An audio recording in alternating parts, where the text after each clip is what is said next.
correr, vão descer por aqui, ó, pela escadinha, vão lá pela escada. Eu não sei quem que é a professora hoje. Quem que é, pastora Eliane? Quem que é a professora, os professores hoje? Mas está lá na porta já esperando. Eu estou vendo lá a mão balançar. Eu vi a Cacau, deve ter mais lá. Glória a Deus, pessoal. Deixa eu só falar algo aqui para vocês. Tudo isso aqui é feito por causa delas, tá? Porque a Bíblia diz que do reino dos céus é as crianças. Então, a melhor parte é para quem está lá servindo as crianças. Beleza? Olha só, eu estava falando para o pastor Carlos já 2 semanas, enquanto as crianças estão indo, pessoal. Olha aqui para mim só um minutinho. Quem viu um vídeo de uma criança que o pastor chamou na frente, né? Eu contei hoje de manhã, né, Martinha? Chamou as crianças na frente. E aí, de repente, o pastor deu o microfone para ela, e ela começou a bater na mão, rodar. Vamos lá, gente, vocês sabem. O que ela estava cantando? Aí, os espiritual agora, né? Mas em casa, bate, ela joga de ladinho, né?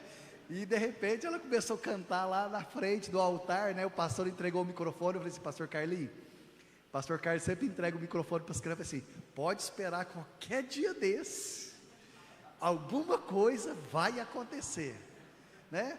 Eu já vi criança cantar caneta azul, caneta azul, caneta. Eu já vi cantar sabão. Então tem um monte de coisa. Abra comigo no livro de Malaquias, capítulo 4. Vamos lá então, igreja? Vamos lá, enquanto os papais foram levar as crianças, enquanto estão voltando. Malaquias capítulo 4, a partir do verso 6, Malaquias 4, versículo 6. E nós vamos meditar na palavra do Senhor, e o Senhor é bom. Hoje eu conheci um casal de venezuelano, né? O Senhor abençoe vocês, né? O Senhor abençoe você e sua família, sejam muito bem-vindos. Se vocês ainda aqui em Araguari não tiverem uma família espiritual, faça dessa casa a família de vocês. Vocês são muito bem-vindos aqui. Então vamos lá, pessoal, abra comigo no livro de Malaquias, capítulo 4, o último versículo do Velho Testamento. A palavra de Deus diz assim para mim e para você, diz assim: e Ele converterá o coração dos pais aos filhos, e o coração dos filhos aos pais, para que eu não venha e fira a terra com maldição. Vou ler de novo. E Ele converterá o coração dos pais aos filhos, e dos filhos aos pais, para que Ele não venha e com maldição sobre a terra. Senhor, nós queremos Te louvar, obrigado por essa noite, podemos sentir a presença do Senhor aqui nesse lugar, queremos acalmar agora o nosso coração. Tira de nós, Senhor, toda ansiedade, toda preocupação, tudo aquilo que nos afasta da presença do Senhor. Nessa hora queremos dizer, a alma se submeta à palavra do Senhor, se acalme na presença do Senhor, e tudo aquilo que vem para roubar, aquilo que o Senhor tem preparado para cada um de nós, tudo aquilo que vem para saquear a palavra do Senhor, nós repreendemos em nome de Jesus. Mas nós oramos, abençoamos, e que essa noite seja uma noite profética para cada um de nós, em nome de Jesus. Queridos, esse é um texto muito interessante, porque durante toda a Bíblia, né, toda a palavra de Deus, se você pegar de Gênesis a Apocalipse, você vai encontrar que o nosso Deus é um Deus de salvação. Deus é um Deus de salvação. Deus, Ele tem um projeto para a vida do homem. Mas quando você olha, você vai ver que Deus também é um Deus de família. Deus, no coração do Senhor, o Senhor sempre projetou no coração dele a família. Deus é um Deus de família. Quando você vai em Gênesis capítulo 3, quando Deus, Ele faz o homem e a mulher, Ele estabelece, Ele faz um jardim, Ele coloca o homem ali, Ele coloca o homem para cultivar, guardar o jardim, e Ele faz adormecer e faz a mulher, faz homem e mulher. Então Deus estabelece a família. Deus é um Deus de família. Mas porque o pecado entrou no coração do homem, o pecado entrou na vida do homem, esse projeto aparentemente foi abortado. Mas quando você olha desde o livro de Gênesis, quando você chega no livro de Malaquias capítulo 4, o último versículo do Velho Testamento, quando fala assim que Deus converterá o coração dos pais aos filhos, Isso ele também está falando de quê? De família, porque Deus é Deus de família. Quando você vai no Novo Testamento, quando Jesus ele veio na terra, o grande projeto do Senhor, quando Jesus ele se esvaziou e veio na terra, o primeiro milagre que Jesus operou, o primeiro milagre foi numa festa de casamento. Então Jesus faz o seu primeiro milagre, e quando Jesus estabelece, ele estabelece aonde? Na família, porque Deus é Deus de família. Então Jesus começa o ministério dele em João capítulo 2, numa festa de casamento, onde a família estava ali reunida. Havia uma frustração, não havia mais vinho, o vinho fala de alegria. Então ele estabelece novamente a alegria naquele casamento. E a parábola mais conhecida e mais famosa de Jesus Cristo também fala de família, que é a parábola do filho pródigo. Que a parábola fala que o pai havia 2 filhos, e um filho resolve ir embora. Aparentemente era uma família abençoada, mas quando você olha, você vai ver que naquela família, era uma família doente. O que tinha naquela casa que aquele filho queria ir embora? Você olha, o pai tinha posses, o pai tinha servos, o pai tinha pessoas, havia alegria, havia festa. Mas por que aquele jovem queria ir embora? Porque aquela família era uma família doente. Por que o desejo de ir embora é maior do que o desejo de ficar? Porque aquela casa estava doente. Quando você vê uma família que o filho ou a filha quer ir embora daquela casa, não quer mais conviver naquele lar, quer dizer que aquela casa é uma casa que aquela família está doente e precisa de cura. Então ali naquela casa, então Jesus ali nos mostra a parábola do filho pródigo. Mas quando você vai em Apocalipse, o último livro da Bíblia, a palavra de Deus diz assim: o Espírito e a noiva dizem vem. Isso está se referindo o quê? A família. Então desde Gênesis a Apocalipse, Deus sempre trabalha com a família, porque Deus é Deus de família. E eu tenho certeza que essa noite Deus quer trabalhar na sua casa, porque Deus é Deus de família, e Deus quer começar a trabalhar na minha vida e na sua vida. Então nessa noite, queridos, eu coloquei o título dessa palavra. Coloca aí para mim, fazendo um favor. É a Jéssica que está lá, só dá um sinal para mim, a Jéssica. Hoje o título da palavra é pessoas difíceis. Você já olhou e falou assim: não, mas fulano é muito difícil, Beltrano é muito difícil. Mas hoje você vai aprender que a pessoa mais difícil é você. E quando eu falo de pessoa difícil, eu quero que você não olhe para a vida do outro, mas que você olhe para você nessa noite, que você olhe para o seu coração. Às vezes é muito fácil numa casa você olhar para o outro e apontar o dedo e dizer: você é uma pessoa difícil. E a pergunta é: por que família, viver em família é tão difícil? Hoje, se você prestar atenção, as pessoas perderam a referência de quem é o homem. Qual que é o papel do homem na casa, qual que é o papel da mulher, qual que é o papel dos filhos. E hoje, quando nós olhamos a sociedade, essas pessoas perderam a sua referência. Qual que é o seu papel, homem? Você que é casado, qual que é o seu papel dentro de uma família? Você, mulher, qual que é o seu papel? Você que é filho, qual que é o seu papel dentro da família? Então quando nós descobrimos que a família não está funcionando porque você é difícil, não é a outra pessoa, porque é muito fácil nós culparmos o outro, mas quando você descobre que o problema está em você, todas as coisas começam a mudar. Eu estou vendo que a igreja está caladinha. Isso, queridos, você veio aqui nessa noite, eu quero te oprimir mesmo. Você veio aqui para ser oprimido, e para você mudar, né? E para você mudar a sua vida. Sabe qual que é o problema? A pessoa difícil sou eu. A pessoa difícil na sua casa é você. Então eu coloquei como nós vamos lidar. Por que as famílias não estão funcionando nesses dias? Porque as pessoas perderam o seu papel. Eu contei hoje pela manhã, há umas 3 semanas atrás, eu estava conversando com um adolescente, e eu olhando, né, porque hoje nós olhamos pelo Instagram, pelo Facebook, tudo é muito lindo. Você olha lá no Facebook, no Instagram, família feliz, a família na praia, a família, né, na pizzaria, né, você tira foto. a família do Instagram, do Facebook, tudo é muito lindo, mas quando você vai ver na prática, não é nada disso. Você vai ver que nada disso funciona. Mas por que não funciona? Por que está dando errado? Por que um grande projeto de Deus hoje não está se cumprindo na nossa vida? Então você olha, a família ali do Instagram, você olha, às vezes você olha e fala, não, que família linda, que família perfeita. Todo mundo olha. Esse dia eu estava vendo um podcast ali, o Rodrigo Wilber e a Fernanda Lima. Você olha, né?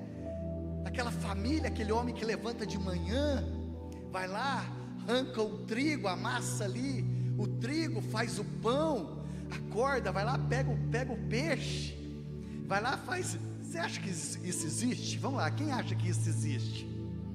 Quem vai lá na GNT e assiste isso, aquele homem vai lá, levanta pela manhã, a mulher fala assim, amor, estou com vontade de comer um peixe. Ele levanta, vai lá no rio, pega o peixe, prepara na folha de bananeira, e prepara, e não tem.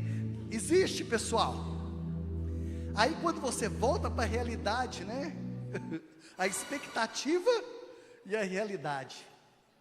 E as pessoas olham, né? O Rodrigo Wilber, e você acorda do lado, eu não vou falar Shrek, mas aí o que acontece?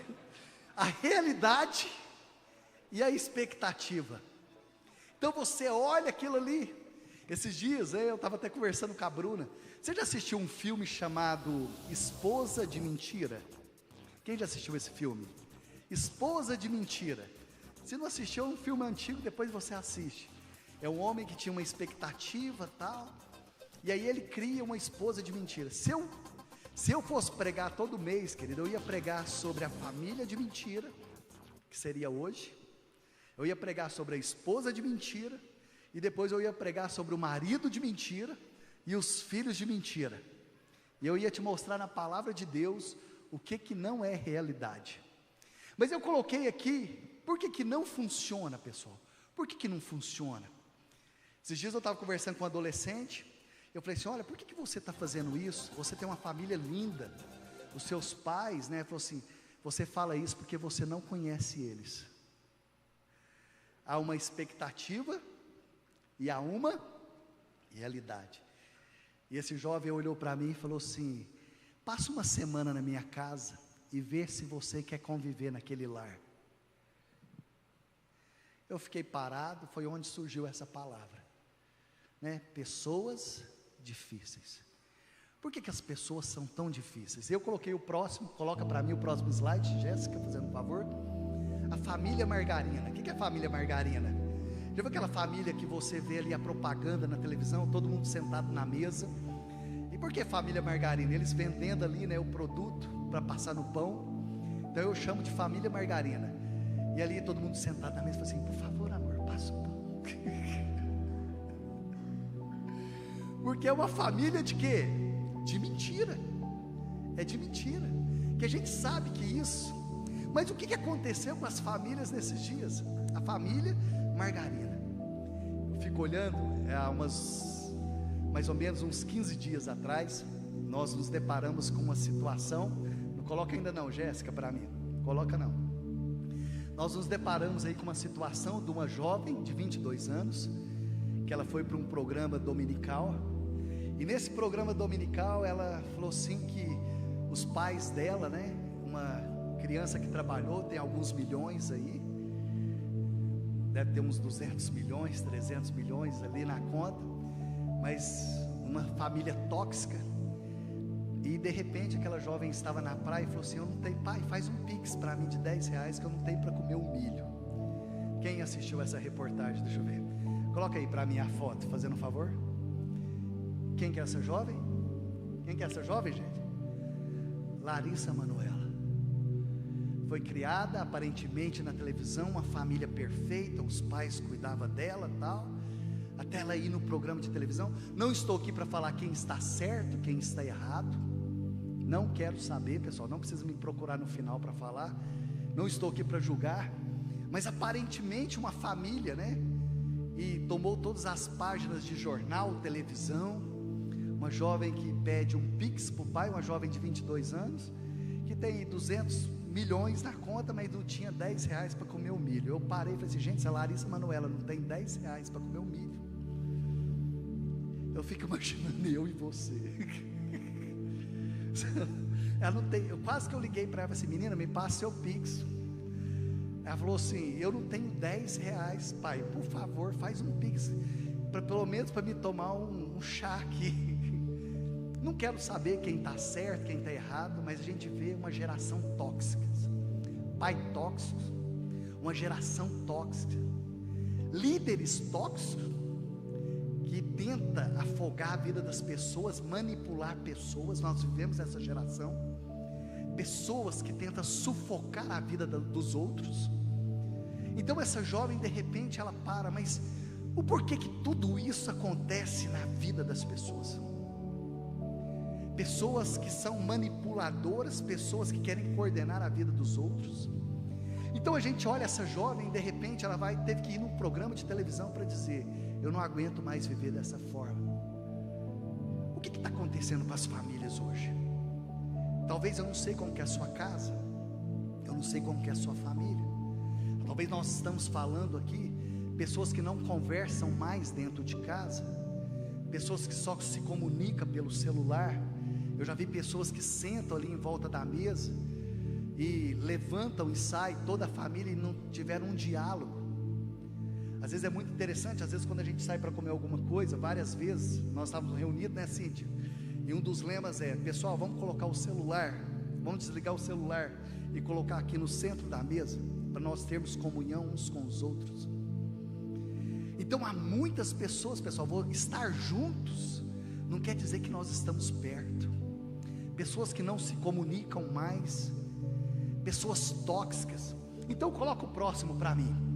Famílias que sufocam uns aos outros. Mas por que é tão difícil viver em família? Por que é tão difícil ser pai? Por que é tão difícil ser mãe? Por que é tão difícil ser filho? Sabe por que é tão difícil? Porque eu sou difícil. Você pode falar isso? Fala assim: eu sou difícil. O grande problema é que nós temos dificuldade de admitir que o problema somos nós. Eu sou difícil. E quando você admite que eu sou difícil, então a pergunta é: mas por que é tão difícil nós vivermos em família? E eu quero te mostrar na palavra de Deus aonde tudo começou, aquele que era um projeto de Deus. Então vamos lá, coloca o próximo para mim. A crise familiar começa em Gênesis capítulo 3. Eu não vou pedir para abrir porque não dá tempo. A Bíblia fala ali que Deus fez o homem e a mulher. Deus colocou uma árvore e falou assim: olha, vocês não podem tocar nessa árvore, porque vocês não podem comer dessa árvore, porque o dia que vocês comerem, certamente morrerão. E de repente a Eva começa a conversar com a serpente, mas a pergunta é: onde estava esse marido que não guardou a vida dela? Porque Deus disse para Adão: você precisa cultivar e guardar. Às vezes a gente só critica a Eva, que a Eva conversou com a serpente, mas cadê o Adão para guardar a vida dela?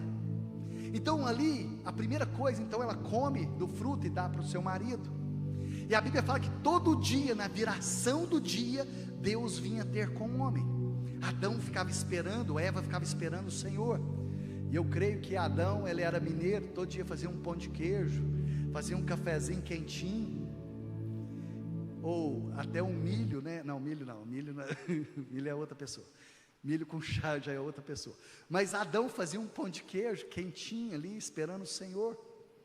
Mas teve um dia que Adão, ele diz assim, que ele teve medo e se escondeu. Sabe onde começou o grande problema na família? Foi quando o homem, ele rompeu a sua comunhão com Deus.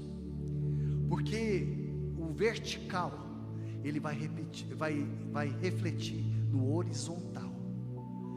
Porque quando o vertical, a sua relação com Deus, ela é cortada, a sua intimidade, ela vai refletir nos seus relacionamentos com as pessoas. Então aqui, quando Adão, ele corta o seu relacionamento com Deus, aqui na horizontal, então o que acontece? Na vertical, na horizontal, começa a ter problema. Então a primeira coisa, coloca o próximo slide para mim, fazendo favor. nós pecamos, e quando nós pecamos, nós nos afastamos de Deus. Então a Bíblia fala que Adão se afastou e ele se escondeu de Deus. Então o grande problema da família começa aonde? Quando o homem se afasta de Deus. Queridos, se essa relação não for restaurada, nenhum dos outros relacionamentos serão restaurados.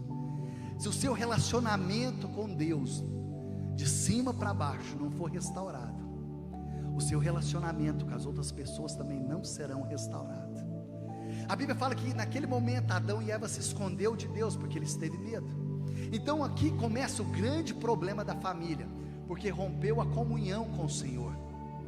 Se a sua história não for restaurada com Jesus, talvez no meio da caminhada, da sua caminhada cristã, você se perdeu no meio da caminhada, hoje é dia de voltar, porque senão os outros relacionamentos não serão restaurados.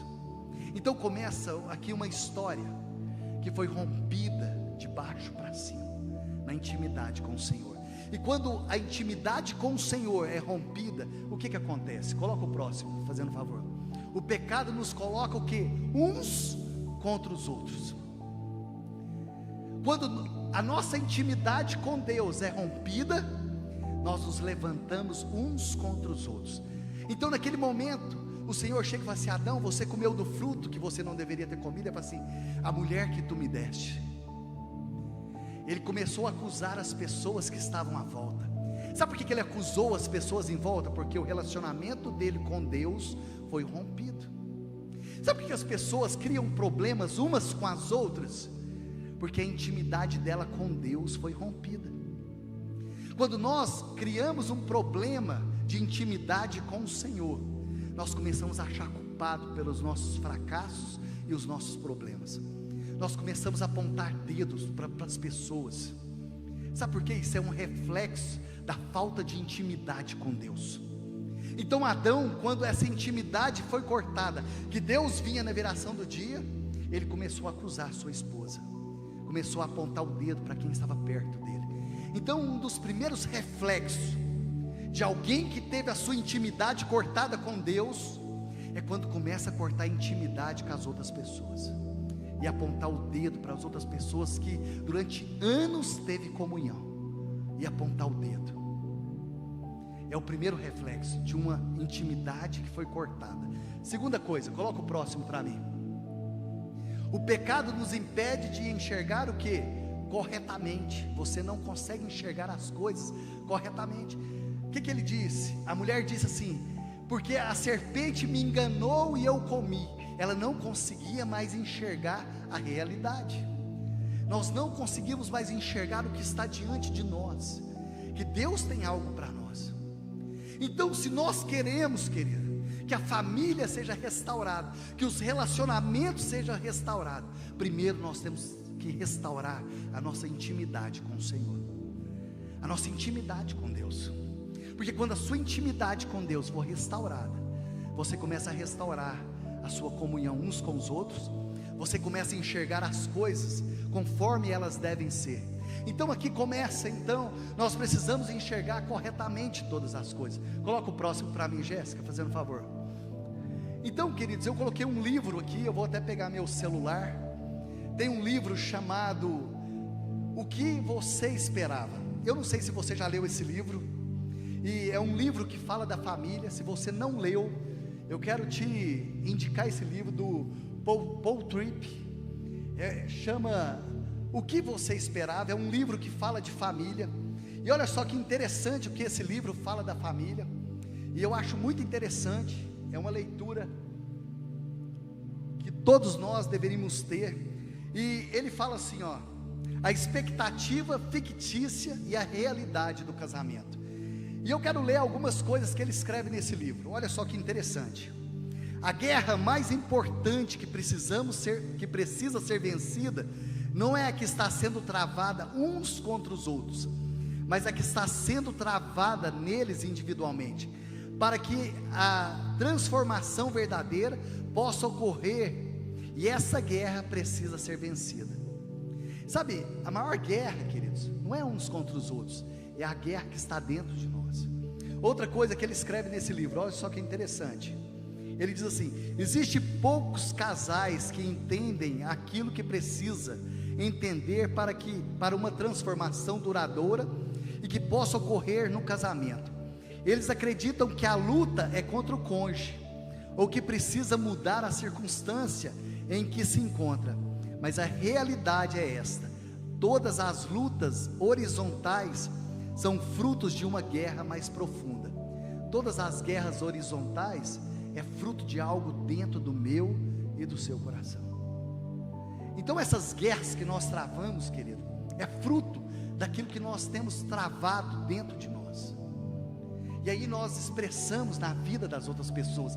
Então, se você nunca leu, leia esse livro, que vai mudar a sua história. Coloca o próximo para mim. O casamento é difícil por quê? Nós já falamos. Por que o casamento é difícil? Vamos lá, gente.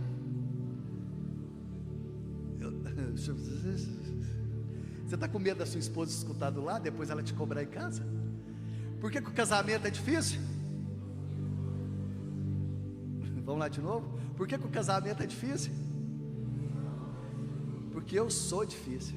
Você pode dizer isso? Põe a mão no seu coração e fala assim: eu vou te ajudar. Vamos lá, espera.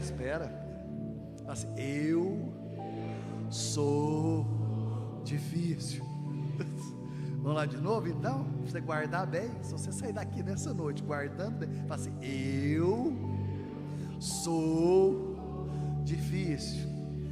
Agora olha para a pessoa e fala assim: não é você que é difícil. Fala assim: sou eu. Amém? Sabe por que as coisas não funcionam? Por quê, igreja? Porque eu sou difícil. Nós temos dificuldade de admitir isso, não temos, querido?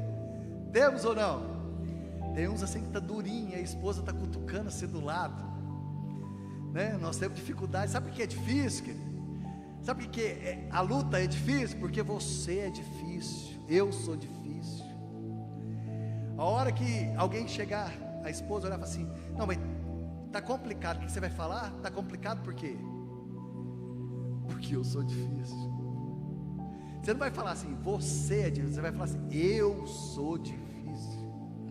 Então aqui, querido, o casamento é difícil porque nós somos o quê?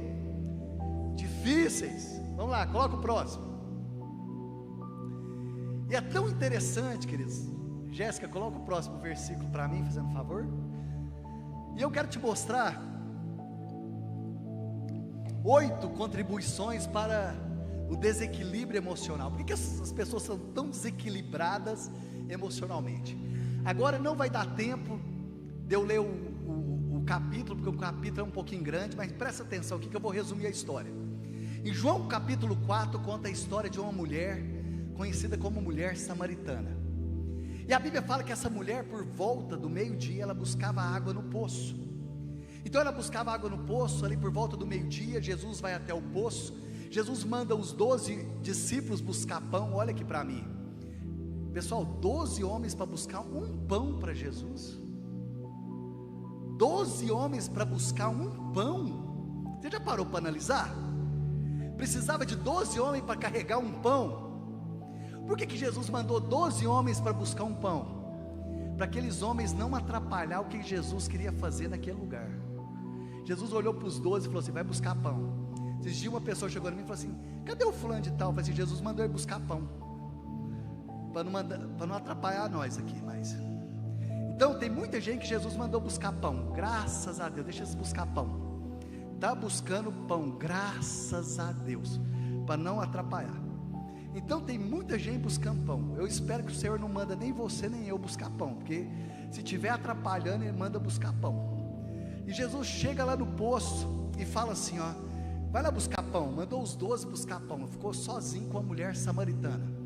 Chamou aquela mulher e falou assim: mulher, me dá água. Ela falou assim: como que você conversa comigo que sou samaritana? Porque os samaritanos não se davam com os judeus. E de repente os dois começam a conversar. Jesus fala para mim: se tu me pedisse água, eu te daria da água da vida.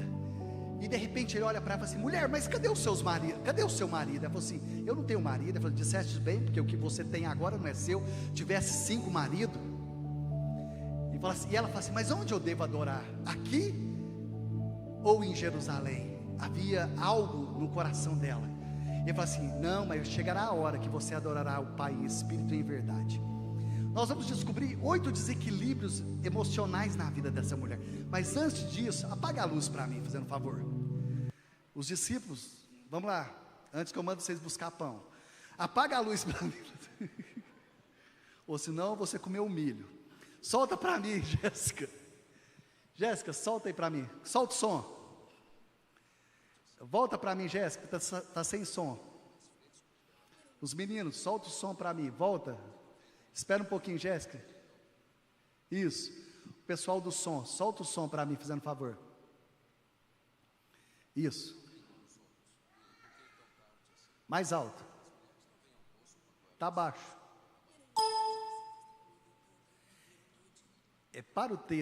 Para mim o vídeo, queridos. Enquanto eles estão só se organizando ali, esse trecho é de uma série chamada The Chosen. Quantos aqui estão assistindo essa série chamada The Chosen? E essa série mostra um Jesus muito humano, um Jesus que sorri, um Jesus que corre, um Jesus que abraça. E aqui nesse texto ele mostra esse encontro dessa mulher junto ao poço. E é muito interessante o que Jesus trabalha na vida dessa mulher. E se tiver como já soltar, eu não sei se já tem como soltar aí para mim, fazendo um favor, só para nós entendermos o que vai acontecer aqui. Então mostra o encontro dessa mulher com Jesus junto ao poço de Jacó. Vem com os outros. E por que tão tarde assim?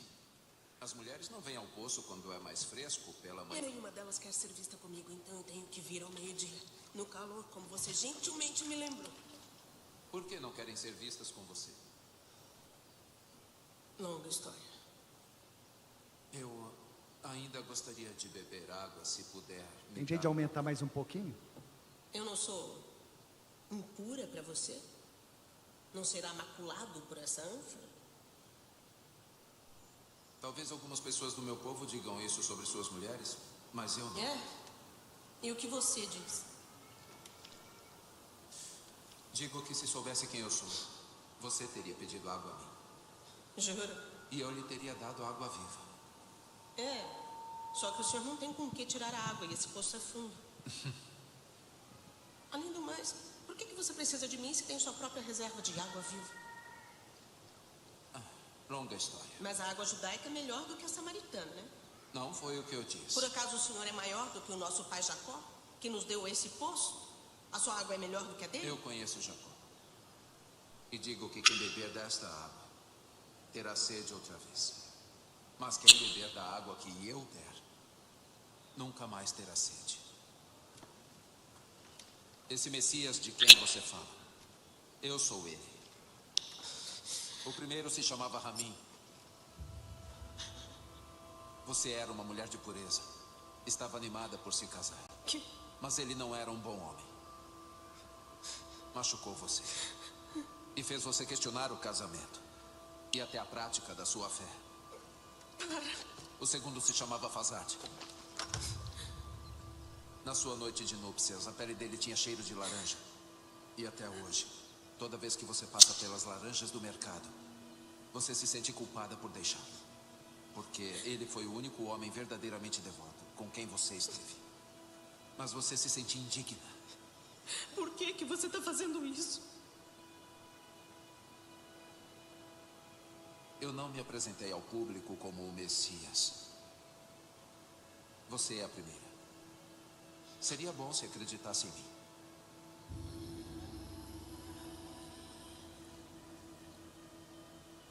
Você escolheu a pessoa errada. Eu vim a Samaria só para encontrar você. Você acha que foi um acidente eu estar aqui no meio do dia? Eu sou rejeitada por todo mundo. Eu sei. Mas não pelo Messias.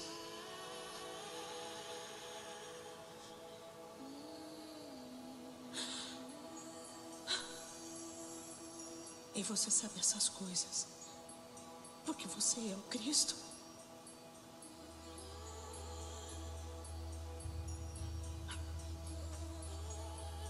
Eu vou contar para todo mundo. Eu estava contando com isso. Em espírito e em verdade. Em espírito e em verdade. Não será só sobre montanhas ou templos. Logo. Só o coração. Você promete? Eu prometo. Este homem me disse tudo o que eu tenho feito. Ele deve ser o Cristo. Daí tá bom. Obrigado, Jéssica. Olha só que interessante, pessoal. Aqui retrata bem o encontro dessa mulher com Jesus no poço de Jacó. Aquela mulher, ela tinha algo na alma dela, alguns desequilíbrios emocionais. Mas o Senhor encontra com ela. E quando Ele encontra com ela, a primeira coisa, a Bíblia fala que aquela mulher buscava água por volta do meio-dia. Meio-dia, queridos, era o lugar onde não tinha ninguém no poço. Porque as mulheres acordavam bem cedo, porque elas buscavam água para fazer comida, cuidar dos filhos. Então, a primeira coisa que mostra um desequilíbrio, o isolamento. Uma pessoa que se isola. Aquela mulher ficava sozinha, era uma mulher que se isolava. E o isolamento é muito perigoso. Quando a Bíblia diz, lá no livro de João, capítulo 5, conta a história de um paralítico que estava ali naquele tanque durante 38 anos. Queridos, quer dizer que se aquele homem, quando Jesus chega para conversar com ele, fala assim, olha, ele diz assim, eu não tenho ninguém para me colocar no poço. Quer dizer que se no primeiro dia ele tivesse relacionado com alguém, essa pessoa colocaria ele no poço. Ele não precisaria ficar esperando 38 anos. Quando você vai no livro de Reis, capítulo 4, conta a história de uma mulher que estava ali devendo, os credores chegaram na casa dela, o profeta chega e fala assim, o que você tem em casa? Ela fala, só tem um pouquinho de azeite. E o profeta fala, pede vasilhas para os seus vizinhos. Se aquela mulher não tivesse um bom relacionamento com os seus vizinhos, o milagre não seria estabelecido na vida dela. Então quando você olha, queridos, o relacionamento, ele abre portas para o milagre. E a primeira coisa que essa mulher ela fez, ela se isolava das outras mulheres. Provavelmente ela era apontada pelas outras mulheres por aquilo que ela fazia, porque ali no poço era como se fosse algo social, as mulheres levavam os filhos, eles brincavam ali no poço, mas aquela mulher ficava sozinha, aquela mulher se isolou. Então um dos sintomas de um desequilíbrio emocional é quando a pessoa se isola, ela fica sozinha, ela busca os seus próprios interesses. Coloca o próximo para mim. Segunda coisa, uma necessidade doentia, essa mulher já tinha 5 casamentos, e já estava no próximo, e Jesus pergunta, olha, esse marido que você está, não é mais? Então uma mulher que precisava ali se relacionar, havia uma carência emocional na alma dela, e uma mulher que nunca foi amada. Você fala, pastor, como que você afirma isso? Lá no livro de 1 Coríntios, capítulo 13, diz assim, ainda que eu fale a língua dos homens e dos anjos, se não tiver amor, nada faltará. O amor é paciente, o amor é benigno, o amor tudo suporta, o amor não abandona. Então uma mulher que nunca foi amada, porque todas essas pessoas abandonaram ela. Essa mulher nunca experimentou o amor de verdade. Outra coisa que eu vejo, coloca o próximo para mim. Ausência de família.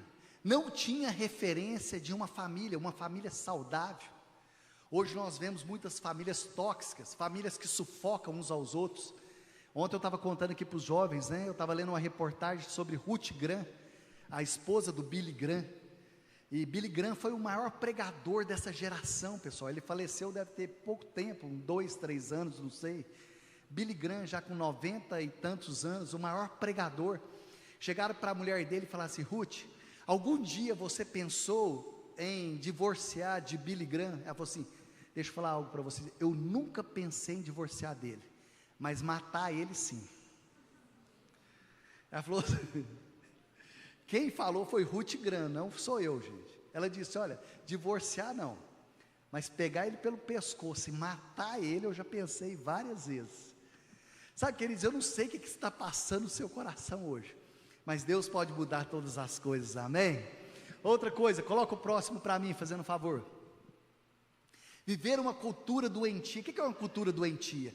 Aquela mulher, ela era samaritana, e ela estava na terra de Sicar. Sicar significa o lugar da confusão, lugar de bagunça. Já viu uma pessoa que está confusa, que ela não sabe o que ela quer?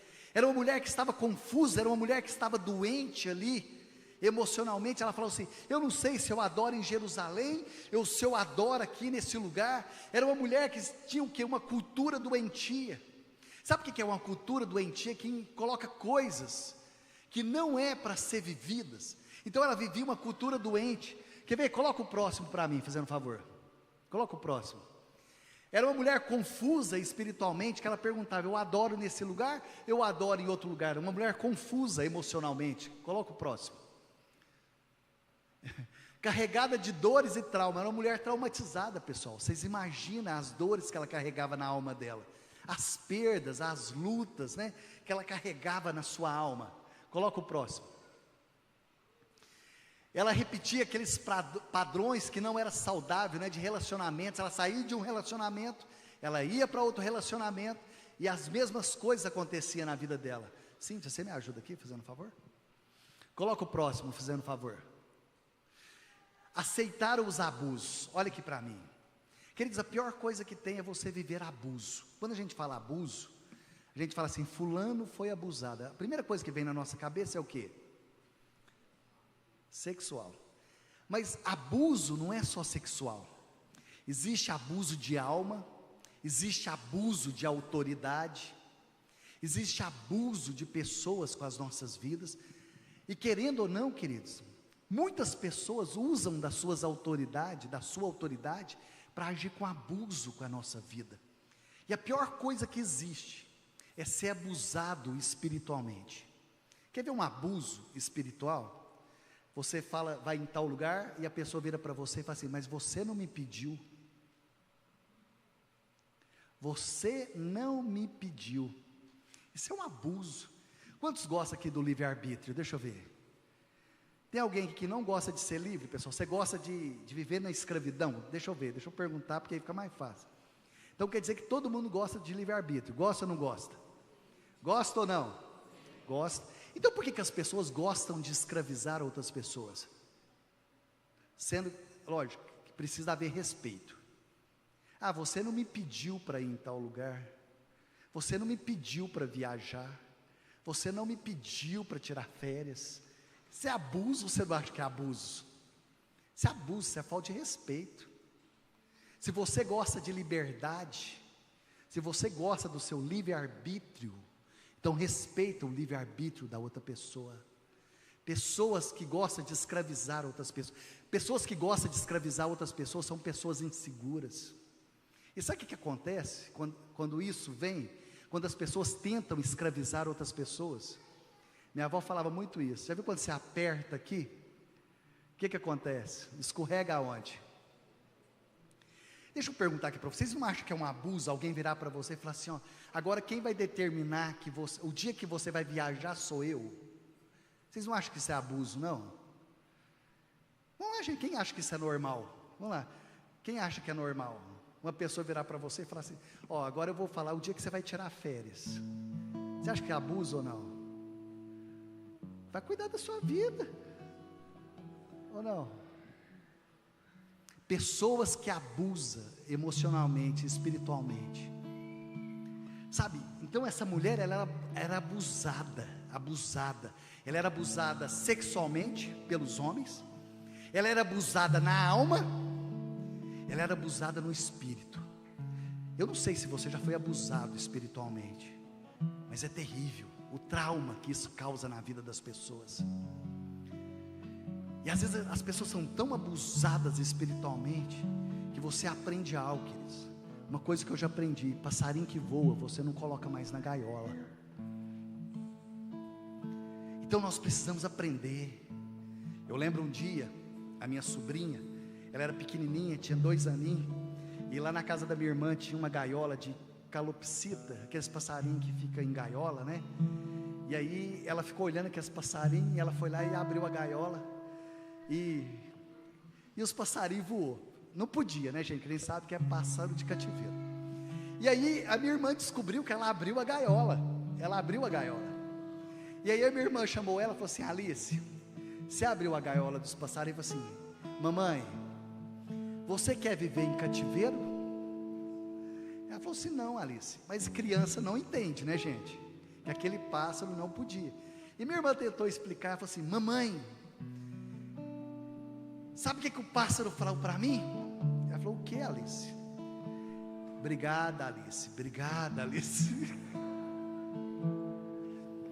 E eu falei assim: Alice, o que você falou para o passarinho? Ser livre, passarinho, ser livre, passarinho, ser livre. Sabe o que Jesus fez comigo e com você, querido? Abriu a gaiola.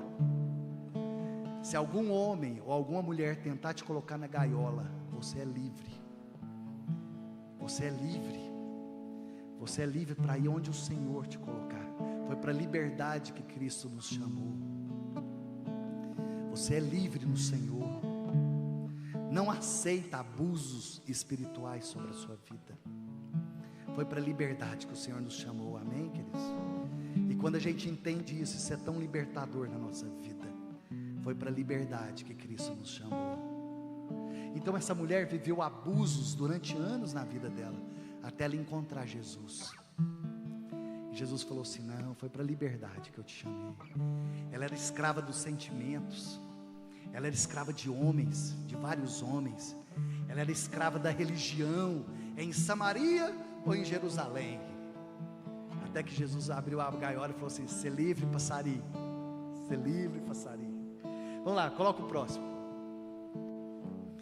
Agora vamos olhar para Jesus. Quantos querem olhar para Jesus agora?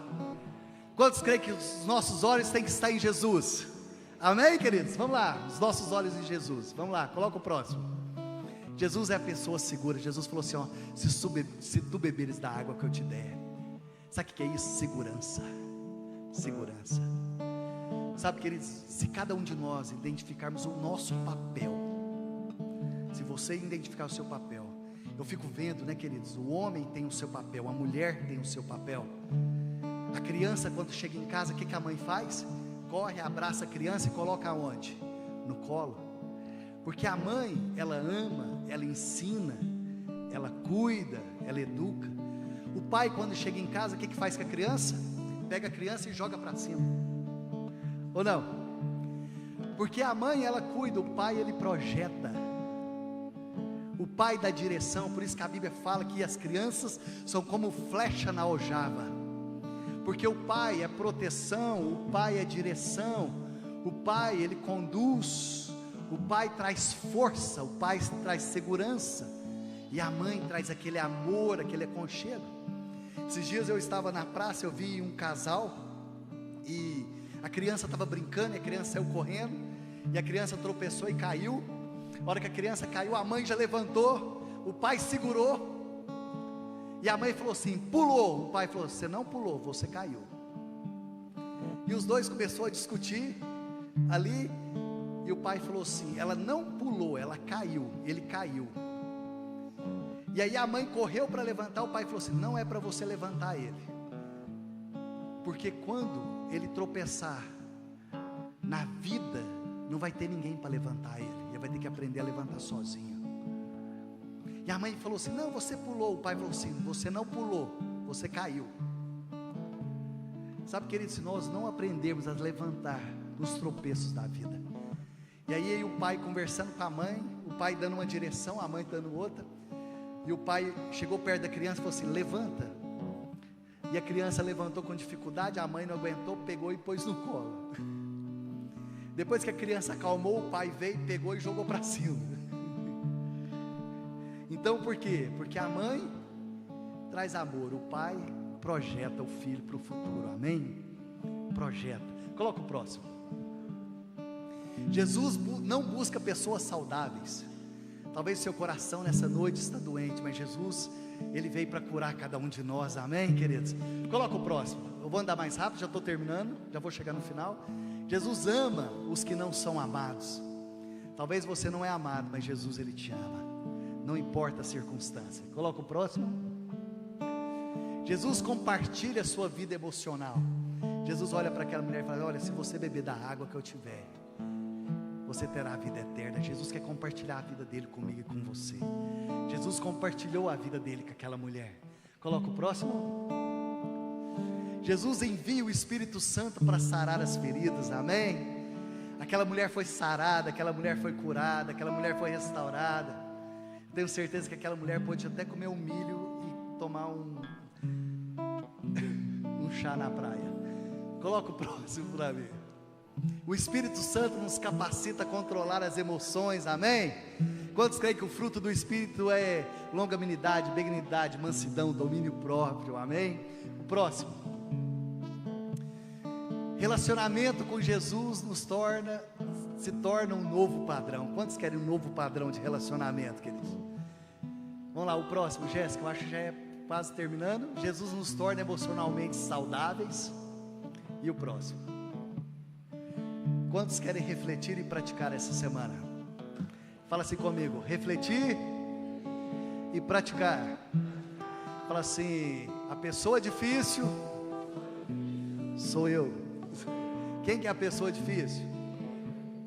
Olha para a pessoa do seu lado e pergunta: quem que é difícil? Vamos lá, gente, responde. Fala assim: quem que é difícil? Fala assim: eu que sou difícil, pessoal. Sabe por que os relacionamentos não dão certo?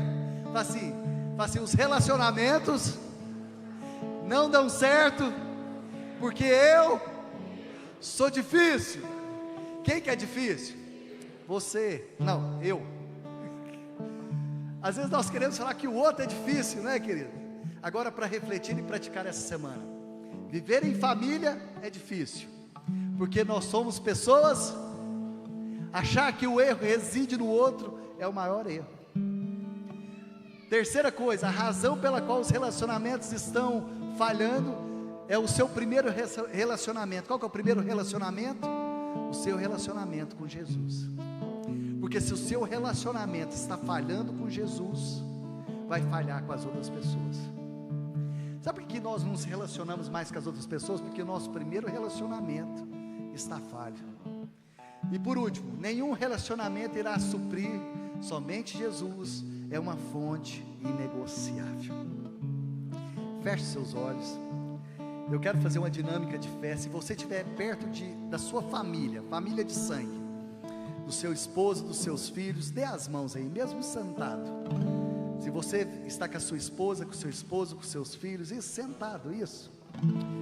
Eu queria te convidar a você a orar agora, você começar a orar agora, isso, levante a tua voz e comece a orar, isso, comece a orar e a falar: olha, Deus vai curar os relacionamentos da nossa família.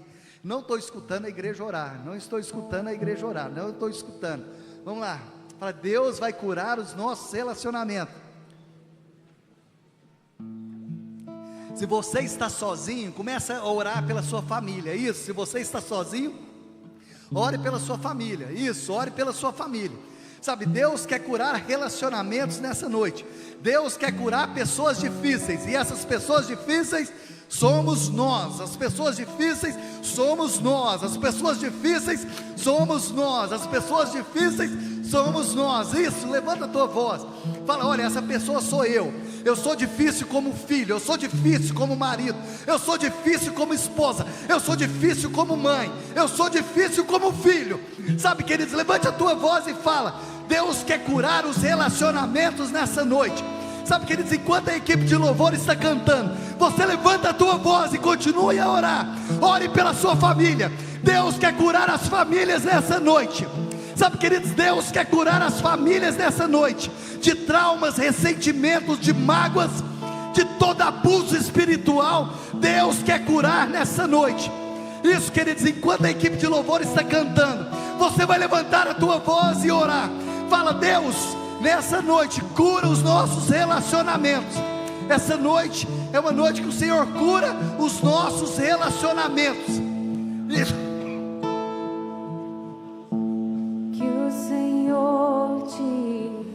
Isso, continue a orar, queridos. E faça brilhar seu rosto em ti, que conceda sua graça e te dê paz. Você pode se colocar sobre os seus pés agora comigo, querido.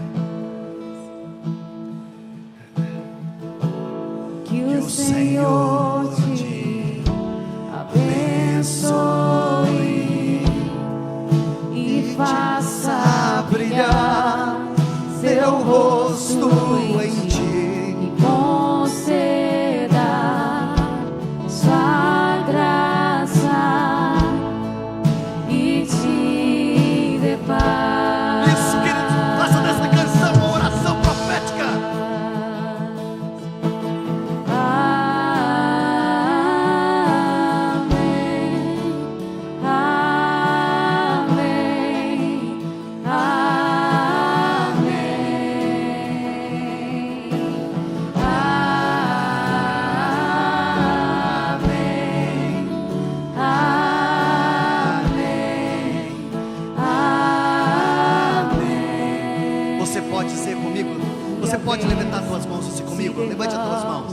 até 1000 gerações.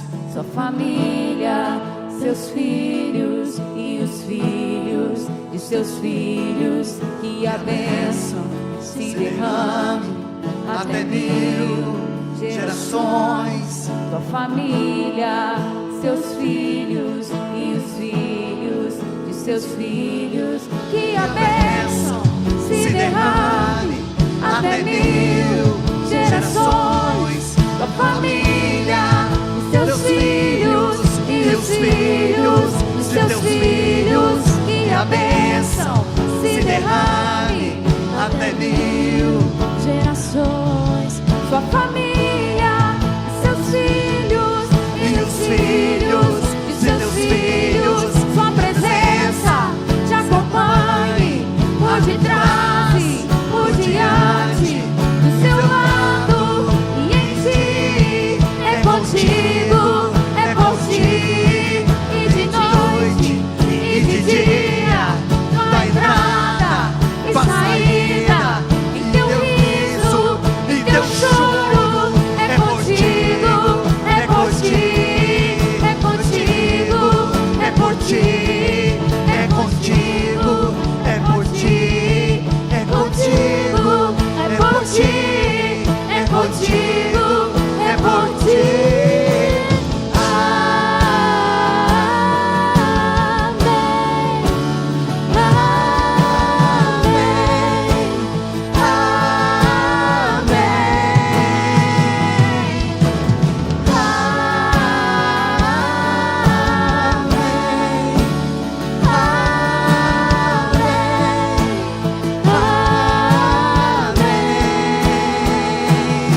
Que a bênção se derrame até 1000 gerações. A família, teus filhos e os filhos de teus filhos, a presença te acompanhe por detrás e por diante, do seu lado e em ti.